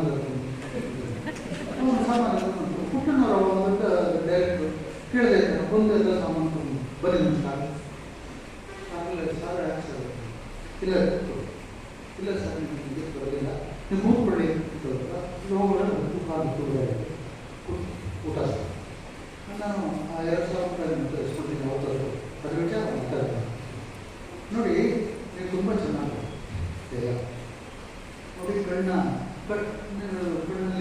ನೀರು ಬಂದಿದೆ, ಬೆಟ್ಟದಲ್ಲಿ ದುಃಖ ಬಂದಿದೆ, ಹಾಗಾಗಿ ಹೊಸ್ತಿಲನ್ನು ದಾಟೋ ಬೇಡ ಅನ್ನೋ ಥರ ದಾಟ್ತಾ ಇದ್ದೀವಿ. ಈ ಥರ ಎಲ್ಲ ಬಂದಿದೆ ಕಾವ್ಯ ಸಹ ಓದೋದು ಬರೋದು ಬೀದಿಲು ನೋಡಿ ಯಾರಾದರೂ ಆ ಥರ ಮಾತಾಡ್ತಾರೆ ಯಾರು ಮಾತಾಡ್ತಾರೆ ನೋಡಿ. ಓದೋದಕ್ಕಿರೋದೇ ಬೇರೆ ಮತ್ತು ಆಡೋದಕ್ಕಿರೋದೇ ಬೇರೆ, ಎರಡೂ ಬೇರೆ. ನೀವು ಓದೋದಕ್ಕೆ ಚೆನ್ನಾಗಿರುವಂಥ ಸ್ಥಾನಗಳನ್ನು ಕೊಡ್ತಿದ್ದೀರಿ. ಇದು ಸಿನಿಮಾ ಇದು ಇದು ನೀವು ಹೇಗೆ ಬರಬೇಕು ಅಂದರೆ ಜನಸಾಮಾನ್ಯರು ಆಡೋದು. ಅದರಲ್ಲಿ ಅವ್ರು ಹೇಳ್ತಾರೆ, ನೀವು ನನ್ನ ಕಣ್ಣಲ್ಲಿ ನೀರು ತುಂಬಿದೆ, ನಿನ್ನ ಗಂಡನ ತಂಗಿ ನಿನ್ನ ಆಚೆ ಕಳಿಸ್ತಾ ಇದ್ದರೆ ನಾನು ಆತ್ಮಹತ್ಯೆ ಮಾಡ್ಕೊಳ್ಳಿ. ಅದ್ರ ಬಗ್ಗೆ ಅವ್ರು ಏನು ಮಾಡಿಸ್ತಾರೆ ಅವರು ಅಂದರೆ, ನೀನು ತಂಗಿನ ಆಚೆ ಕಳಿಸ್ತಾ ಇದ್ದರೆ ಬಾವಿ ಕಟ್ಟೆ ಹೋಗಿತ್ತು ಶೂಟಿಂಗ್ ಹತ್ತು ಬಾವಿ ಮಾಡ್ಕೊಂಡು ಎಲ್ಲ ಸರಿಸಿ ಬಾವಿ ಸತ್ತೋಗ್ಬಿಡ್ತೀನಿ ಅಂತ ಡೈಲಾಗ್. ಇದು ಎಲ್ಲರಿಗೂ ತಲುಪುತ್ತೆ. ನೀವು ಹೇಳಿದ್ರೆ ಏನಾದರೂ ಎಲ್ಲರಿಗೂ ತಲುಪಿಲ್ಲ. ನಾನು ಸ್ವಲ್ಪ ಅರ್ಥ ಆಗೋದು ಜನಸಾಮಾನ್ಯರ ಭಾಷೆ ನಾನು ಹೇಳಿದೆ ಅರ್ಥ ಆಯ್ತು.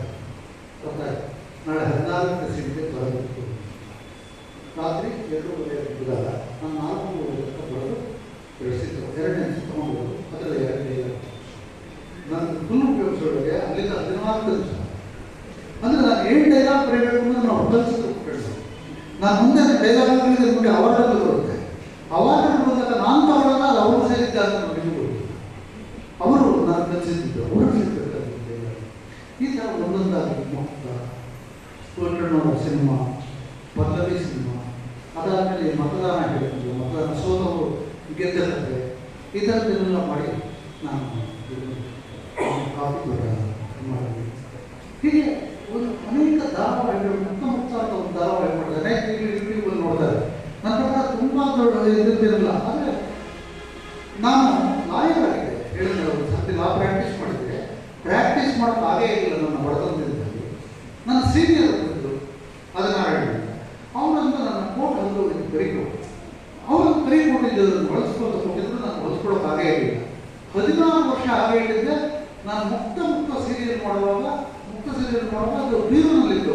ಇದರ ಫೋಟೋ ಹೊತ್ಕೊಳ್ಳೋಣ ಅಂತ ಹೊಲಿಸ್ಕೊಂಡೆ. ಅವ್ರು ಹೇಳಿದ್ರು ಅದೃಷ್ಟ ಬರ್ತಿದ್ರು ಹೊಲಿಸ್ಕೊಂತ ಅವ್ರು ಸತ್ತೋಗಿದ್ರು ಅವರಿಗೆ. ನಾನು ಅದನ್ನ ಹೊಲಿಸ್ಕೊಂಡು ಮಾಡಿದ್ಮೇಲೆ I was most popular lawyer ಎಲ್ಲಿಂದ ಸಿನಿಮಾದಲ್ಲಿ CSP ರೋಲು ಇಲ್ಲೇ ಇಲ್ಲ. ಯಾವಾಗ ಹೇಳಿದ್ರು CSP ಕೇಳಿದ್ರು. ಆ CSP ಏನೂ ಇಲ್ಲ. ಅದು ಸೀನಿಯರ್ ಹೊರದೋಗಿರೋ ಕೊಟ್ಟರು ಬಂದು ಬೇರೆ ಕೊಟ್ಟು ಹೊಲಿಸಿ ನಾನೇನೋ ಇದು ಮಾಡ್ಕೊಂಡಿದ್ದು. ನಾನು ನನ್ನ ಬುದ್ಧಿಶಕ್ತಿಯನ್ನೆಲ್ಲ ಉಪಯೋಗಿಸಿ ಆ ಮುಕ್ತ ಲಾಯರ್ ಮಾಡ್ತೀನಿ. ಆ